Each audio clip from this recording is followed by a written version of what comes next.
டெல்லியை தலைநகராக்கும் பிரிட்டிஷ் அறிவிப்பு. டிசம்பர் 12, 1911 ஆண்டு இந்திய வரலாற்றில் ஒரு முக்கிய அரசியல் முடிவு எடுக்கப்பட்ட நாள்.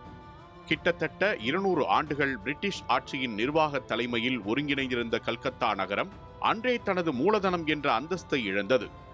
புதிய ஆட்சி தலைமை, புதிய நிர்வாக மையம் என இந்தியாவை உருவாக்க முக்கிய நகரமாக டெல்லி தேர்ந்தெடுக்கப்பட்டது. இந்த அறிவிப்பை அக்காலத்து பேரரசர் மன்னர் 5ஆம் ஜார்ஜ் தலைமையில் நடைபெற்ற டெல்லி தர்பார் விழாவில் அதிகாரப்பூர்வமாக அறிவிக்கப்பட்டது. அதனைத் தொடர்ந்து பிரிட்டிஷ் பார்வையில் கல்கத்தாவில் தொடர்ந்து அதிகரித்து வந்த அரசியல் எதிர்ப்பு, தேசியவாத இயக்கத்தின் எழுச்சி மற்றும் ஈஸ்ட் இந்தியா கம்பெனி காலத்தில் தொடங்கிய நிர்வாக அமைப்பு உள்ளிட்டவற்றை மாற்ற வேண்டிய சூழ்நிலை ஏற்பட்டது. இம்மாற்றத்திற்கு காரணமானது இதற்கு பின்னால் வேறு அரசியல் கணக்கீடும் இருந்ததாக வரலாற்று அறிஞர்கள் கூறுகின்றனர். மத்திய இந்தியாவுக்கு நெருக்கமான டெல்லி வடக்கு வடமேற்கு எல்லைகளில் இருந்த இராணுவ கட்டுப்பாட்டுக்கும் வசதியாக அமைந்தது. முகலாயர் தலைநகராக இருந்த டெல்லி ஆட்சியின் மரபு மற்றும் பேரரசு ஆகியவற்றின் அடையாளம். இந்த ஏகாதிபத்திய சின்னம் பிரிட்டிஷ் ஆட்சியின் முடிவில் முக்கிய பங்கு வகித்தது.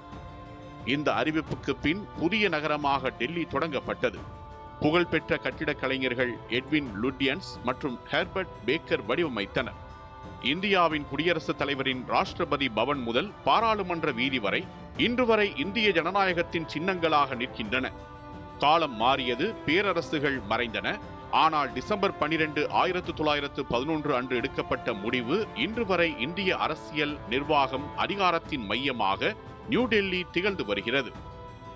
ஒரு அரசியல் அறிவிப்பின் தேதியில் எழுந்த விவரமான புதுடெல்லி இன்று ஒரு குடியரசின் சின்னமாக விளங்கி வருகிறது.